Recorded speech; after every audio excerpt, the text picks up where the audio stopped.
Vale, voy a presentar a Lorea, que es graduada en traducción e interpretación, ¿vale? Por comillas, y ahora en la actualidad está cursando un máster en español, en lengua extranjera, sí, ¿no? Lengua, como lengua extranjera, Bien, dele. y eso es. Y el título de su trabajo fin de grado es La impronta cultural en Final Fantasy. Adelante, Lorea.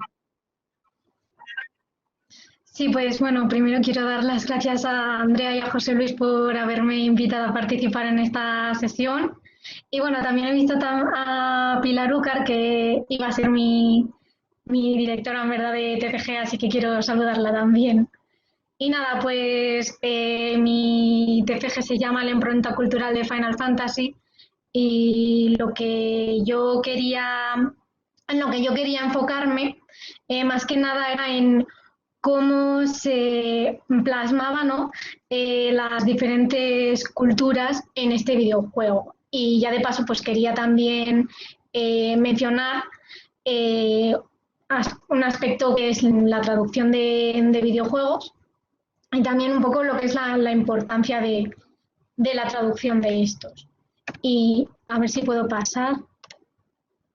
Sí, pues como veis, el índice, voy a hablaros de Final Fantasy en la actualidad, la mitología en Final Fantasy, y dentro de ello entra el apartado de deidades, del bestiario y los arquetipos de personaje. En verdad en mi TFG este esquema era mucho más grande, pero me he centrado más en lo que es el aspecto cultural. Luego tenemos otros aspectos culturales como son los nombres de algunos lugares, nombres de armas y música y pues terminaré con una conclusión. Bueno, pues Final Fantasy en la actualidad, pues como podéis ver, el primer videojuego salió en 1987.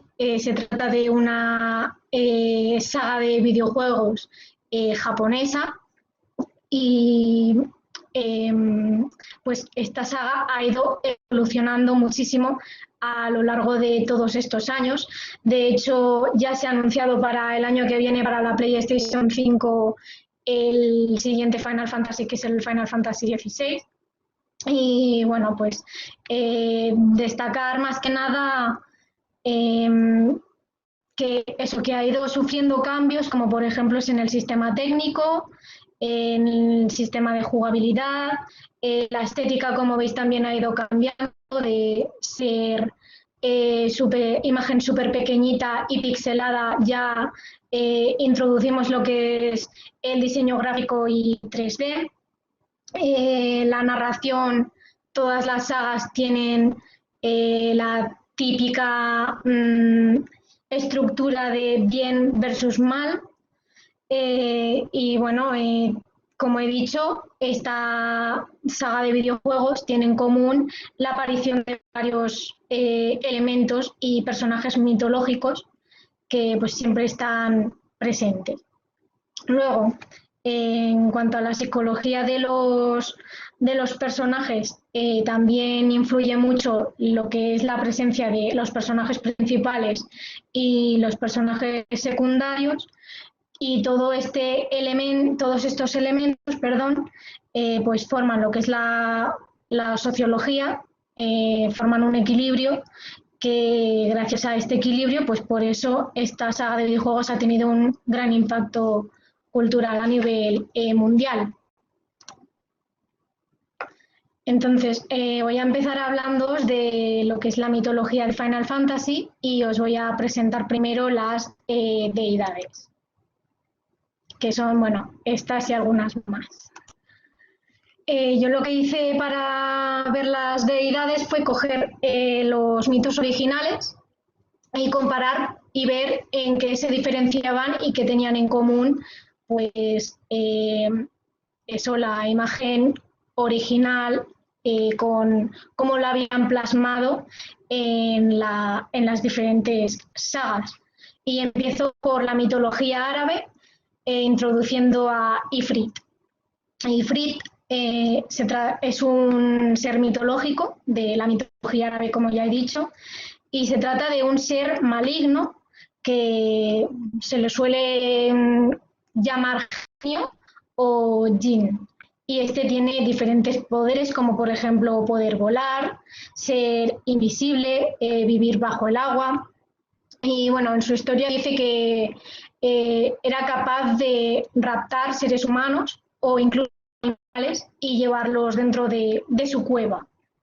Y bueno, en la imagen que tenemos de Ifrit en Final Fantasy, en verdad no parece tan sacado tanto de la mitología árabe, sino que más bien parece sacado de una cultura mucho más europea, porque se le suele poner sobre todo con cuernos o con patas de carnero, más simbolizando lo que es el diablo como lo conocemos en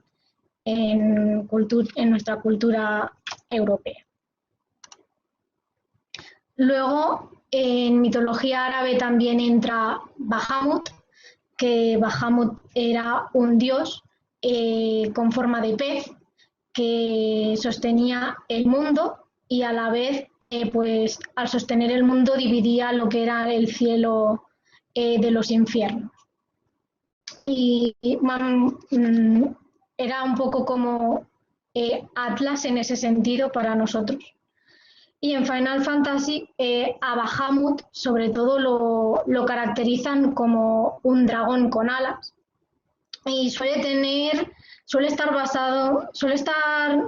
enfocado, sobre todo a poderes de tipo rayo o eléctrico. Y lo que me llamó la atención a la hora de comparar estas dos deidades, por así decirlo, fue que en Final Fantasy lo plasman mucho más como un dragón europeo y como curiosidad pues yo dije, supongo que lo habrán puesto así para que parezca mucho más épico porque en el mito original se trata de un pez gigante y si hubiesen puesto una figura de un pez no habría tenido esa imagen, ¿no? Y esa presencia de poder. La siguiente figura mitológica de la que voy a hablar está dentro de la mitología hebrea y se trata de Leviatán. Leviatán está sobre todo presente en la Biblia y suele ser caracterizado como un personaje también maligno. Su cuerpo es parecido al de un dragón o una serpiente, pero a diferencia de los dragones no tiene alas y su color suele ser verde azulado para camuflarse en el agua. Y uno de los poderes o atributos que suelen decirse de Leviatán es que puede producir quemaduras, que tiene aliento de fuego e incluso es capaz de hervir el agua para quemar a sus enemigos. Y bueno, en Final Fantasy a Leviatán sí que es verdad que lo plasman bastante bien. Sigue teniendo esa imagen de dragón fina y suele estar sobre todo relacionado con poderes del tipo agua. Y se suele encontrar, pues obviamente, en lugares en los que pues, hay lagos, hay acceso al mar o puedes encontrarlo también en ríos. Luego, en la mitología hindú tenemos a Shiva, que Shiva además es el personaje, la invocación en Final Fantasy que más me chocó a la hora de compararlo, porque en verdad en el mito original Shiva no es un personaje femenino, sino masculino, y lo único que comparten en verdad es el color de la piel. Y nada, Shiva suele estar relacionada con el poder del hielo en la mitología en la saga de Final Fantasy, y mientras que el Shiva de su mito original suele estar representado con 3 ojos, porque además tiene con estos 3 ojos el poder de ver el pasado, el presente y el futuro. Y además tiene el poder de la creación y la destrucción, es decir, que destruye para que se pueda crear, manteniendo así lo que es el ciclo de la vida. Luego en la mitología hindú tenemos también a Ramu, que bueno, tiene varios nombres, se le conoce también como Rama o Ramu, y bueno, se trata de un dios hindú que suele ser pacífico y además se le representa con la imagen de un hombre bastante joven, y a diferencia de cómo lo plasman en las diferentes sagas, en Final Fantasy no es todo lo contrario. Se trata de un señor que ya ha alcanzado una cierta edad y posee un cetro o un bastón, perdón, y se le suele estar relacionado también con el poder del rayo. Y una de las cosas que me llamó la atención, la verdad, fue eso, que lo plasmasen tan anciano cuando en verdad en el mito original se le representa siendo joven. Y supongo que fue más que nada porque para transmitir sabiduría. Yo creo que se le puso más como sabio. Luego tenemos a Odín, que está dentro de la mitología nórdica. Odín, que es el rey de todos los dioses, representa la guerra, la muerte, la sabiduría y también la magia. Pues a Odín en los diferentes videojuegos de Final Fantasy siempre se le ha reconocido por ser un caballero que lleva armadura y además está subido encima de un caballo que también suele llevar armadura. Y como característica principal es que siempre suele ser difícil de como llevarlo a tu bando cuando juegas, porque le gustan los retos y siempre tienes que enfrentarte a él para que te deje que lo acompañe. Y luego ya para terminar con las mitologías, con las deidades, perdón, entramos en lo que es la mitología sumeria, en donde tenemos a Gilgamesh. Y Gilgamesh es el soberano de la ciudad de Uruk y es el primer protagonista de la primera epopeya de la historia. Y bueno, pues se le reconoce como un semidios que tiene fuerza sobrehumana y que mide mucho más que el gigante Goliat, mide 5 metros. 5 metros, sí. Y bueno, su poema está escrito en un conjunto de tablillas de arcilla que algunas se conservan hoy en día. Y bueno, pues en Final Fantasy lo representan como, más bien como un errante, y se le conoce como el guerrero de las 1000 espadas porque pues lleva con él muchas espadas, y una de las características suyas es que tiene mucha fuerza. Y bueno, la diferencia más que nada que encontré con esta deidad es que se le presenta con de una forma como mucho más heroica. Y nada, bueno, esto sería el final de lo que es la presentación de deidades. Y ahora, pues, por ejemplo, voy a hablaros de algunas criaturas mitológicas que aparecen en el bestiario, como son, por ejemplo, Cerbero, que es el perro, el Khan de 3 cabezas, que está en las puertas del Hades. Luego tenemos, por ejemplo, a Shinryu, que es un dragón que aparece en la mitología oriental. Y bueno, como Final Fantasy se trata de un videojuego japonés, no solo han incorporado aspectos de otras mitologías, sino que también han transportado personajes propios de su propia mitología, pues como por ejemplo lo es Yojimbo. Y luego pues tenemos también al Quetzal, que eso es de la mitología de la cultura maya. Y bueno, ahora os voy a hablar un poco de los personajes porque, como he dicho al principio, estos son importantes a la hora de crear lo que es la estructura del juego.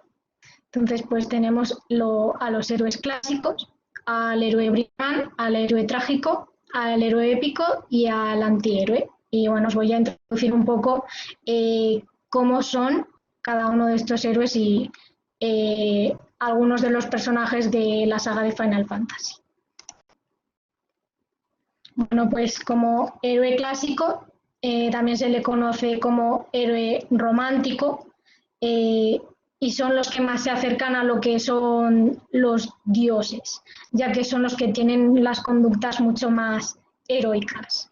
Y bueno, pues como podéis ver, esto es cierto porque ya veis que van armados como caballeros clásicos.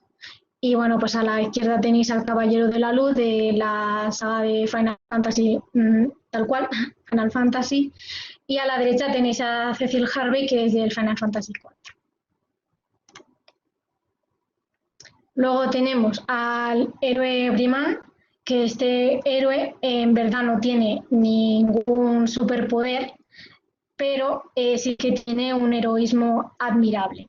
Y uno de estos personajes pues es Promptum del Final Fantasy XV.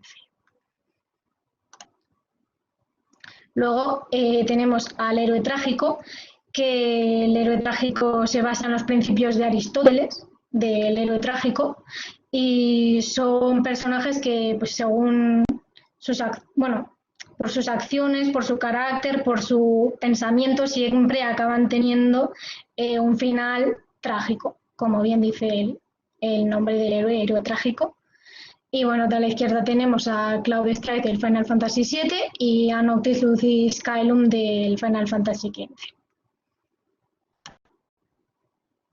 Luego tenemos el arquetipo de héroe épico, que es similar al del héroe clásico. Este es de descendencia noble, tiene poderes sobrehumanos y es un guerrero nato. Y bueno, la característica principal del héroe épico es que para ser aceptado como tal, tiene que ser leyenda en su cultura. Y bueno, uno de los personajes que representan este arquetipo de héroe, pues se trataría de Sephiroth del Final Fantasy VII. Y luego tenemos, para terminar, el antihéroe, que es precisamente todo lo contrario a los diferentes tipos de héroe que hemos visto.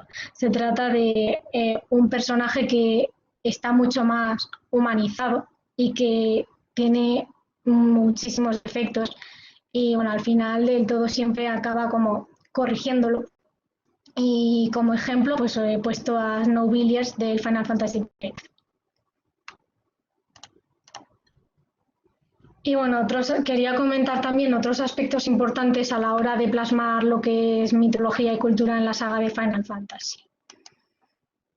Como por ejemplo, lugares. Tenemos la ciudad de Altisia, que como veis está representada sobre una catarata de agua. Y seguramente muchos estaréis pensando en la ciudad de Venecia. Y es que en verdad, pues sí que es verdad que a la hora de diseñar lo que es esta localización en el Final Fantasy XV, pues decidieron fijarse en cómo estaba estructurada la ciudad de Venecia para poder crear ellos, ¿no?, su propia ciudad, que es en este caso la ciudad de Altisia. Luego tenemos la ciudad de Midgard, que hay que diferenciarla de Midgard, que esa sí que es de la mitología y de la cultura nórdica, que bueno, y la ciudad de Midgard es del Final Fantasy VII. Y bueno, también como hemos visto en la presentación anterior, hay que tener en cuenta también la presencia de las armas, porque es verdad que no hay que nombrarlas como espada, mazo, sino que cada una es verdad que tiene su nombre y muchas de las armas en Final Fantasy tienen nombre de armas que sí que han existido en la vida real, como por ejemplo lo son las diferentes katanas, pistolas como por ejemplo la Lionheart o la Castor, Y luego, como espadas, un ejemplo de ellos es que en casi todos los juegos de Final Fantasy está la espada Excalibur. Y bueno, también quiero destacar la música porque, bueno, digamos que los videojuegos se acompañan a lo que es imagen y sonido y me hizo gracia que como música en uno de sus sagas principales pusiesen una canción que tiene rasgos de lo que es el flamenco español. No sé si podré, es que le puse un hipervínculo, pero no sé si lo puedo reproducir. No, no lo puedo reproducir. Bueno, si no, si queréis, bueno, os dejo el link. Vale. Eh, bueno, si no os paso el link. Momento. A ver si lo podemos ver, porque me pareció curioso cómo, cómo metían algo de la cultura española dentro de sus juegos. A ver. Mm.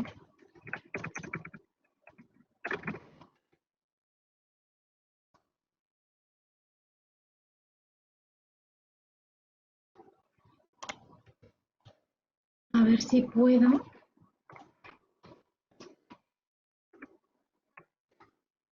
Vale, ya está, ya lo acabo de poner.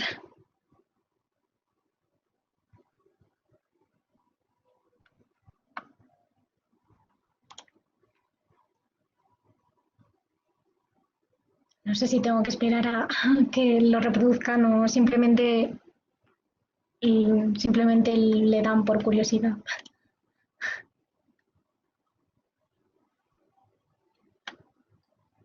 Vale, bueno, entonces sigo con la presentación. Y nada, bueno, como conclusión, sí que es verdad que nombré lo que es la traducción porque es lo que yo estaba haciendo en la carrera, o sea, en mi titulación es traducción e interpretación y pues tenía que incorporar algo relacionado con ello en este trabajo y como veis, uno de los videojuegos que más problemas han tenido a la hora de traducirse es el Final Fantasy VII, que como veis, Cloud dice muy bien, allí voy. Y pues nada, quería decir que aunque es verdad que los videojuegos a veces no se traducen al pie de la letra y que tampoco hay que hacerlo así, porque como bien ha dicho la otra ponente, a veces hay que sacrificar algo para poner o quitar información, pues sí que es verdad que yo me fijé que la popularidad de Final Fantasy sobre todo se ha ganado más que nada por lo que es el aspecto cultural, porque al tener un montón de referencias culturales de diferentes culturas, cualquier jugador de cualquier lugar del mundo puede sentirse identificado de alguna manera con lo que ve a la hora de jugar. Y bueno, pues esta ha sido mi presentación, espero que os haya gustado y que si tenéis alguna duda, pues que no dudéis en preguntarme. Muchas gracias. Muchas gracias, Lorea. Ha estado genial. También ha sido un placer dirigir tu trabajo fin de grado. ¿Alguna pregunta? Vale, vamos ya bastante avanzados, ¿no? con el tiempo. Si alguien tiene una duda, pues podéis ponerlo en el chat o si no, nos pedís el contacto de Lorea, seguro que no le importará, ¿no? Que le escriban. No, para nada. Pues muy bien. Gracias, Lorea.